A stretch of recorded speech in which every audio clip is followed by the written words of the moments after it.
Brief introduction to the chapter.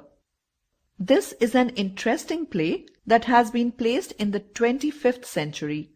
A historian on the earth is sitting in the Museum of Ancient History. She is exploring how things used to be on this planet in the 20th century. She sees that it used to be the era of the book. There used to be books on almost every subject. Then she talks of the Martian invasion of the earth that took place in the year 2040. She shows the audience how all this happened through her historiscope. The spotlight now turns to the Mars Space Control, from where an invasion of the Earth is being guided.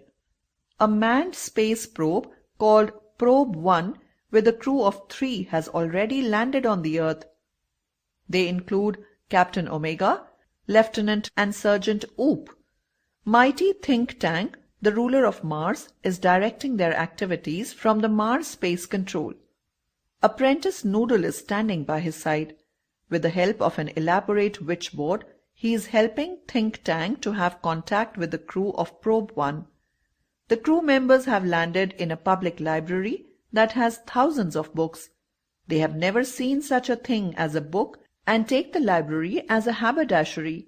But their ruler, Think Tank, tells them from the Space Control that it is a crude refreshment stand of the Earthlings. Now a lot of tomfoolery starts among those in the Space Control and Probe 1. They take books as sandwiches and Sergeant Oop is asked to eat one of them. He takes a bite and finds that it is not tasty at all.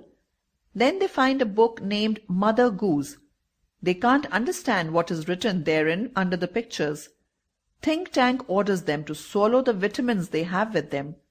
Now they are able to transcribe a couple of rhymes given in the book.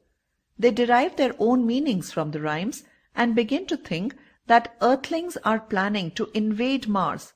For example, they read the rhyme, Humpty Dumpty sat on a wall, Humpty Dumpty had a great fall. Think Tank takes it to mean that Humpty Dumpty refers to himself and the Earthlings are planning his fall. At once he orders the space people to leave the Earth.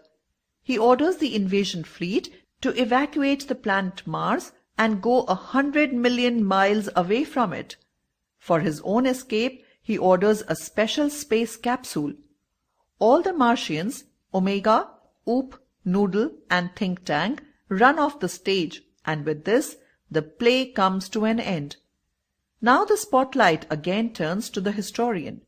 She says, this was how a dusty old book saved the Earth from the Martian invasion. But 500 years after that, that is, in the 25th century, the Earthlings resumed contact with Mars and now they have become very friendly with each other. By that time, Mighty Think Tank had been replaced by the wise and wonderful Noodle.